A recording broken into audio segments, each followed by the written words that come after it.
सुलभ शौचालय आणि काही शौचालय आम्ही लोकांना दिलेली आहे चालवायला, ती सगळी महामंडळं आता ताब्यात घेणार आहे आणि 1 जून पासून राज्यातील सगळ्या एसटी डेपोवर प्रसाधन गृहामध्ये जाण्यासाठी सर्वसामान्य प्रवाशांकडनं एकही रुपया घेतला जाणार नाही अशी घोषणा परिवहन मंत्री म्हणून मी आता कोल्हापुरातच करतोय, कारण निर्णय आम्ही घेतले की प्रसाधन गृहामध्ये एकही रुपया आकारायचा नाही। तो सगळा जो खर्च आहे तो एसटी महामंडळाच्या माध्यमातून आम्ही करू, कारण एसटी महामंडळामध्ये सर्वसामान्य प्रवाशांकडून आम्ही 2 रुपये जो 15 तारखेपासून स्वच्छता कर लावलाय, त्या स्वच्छता कराच्या माध्यमातून तो खर्च आम्ही स्वतः त्यातून खर्च करू।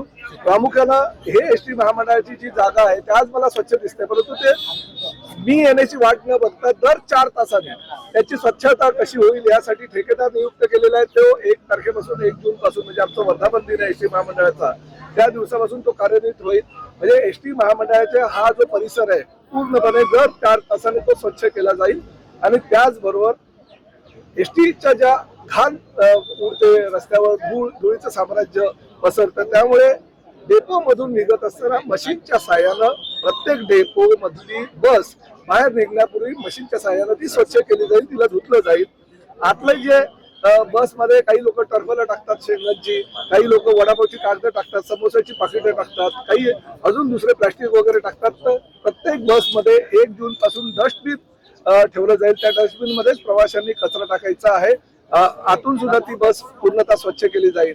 आमचे जे ड्रायव्हर कंडक्टर आहेत त्यांच्या ज्या रूम आहेत त्या रूम मध्ये गरम पाण्याची व्यवस्था नसते, ती गरम पाणी सुद्धा मोफत त्यांना दिलं जाईल। त्यांची जी रूम आहे ती स्वच्छ केली जाईल, स्टाफ रूम।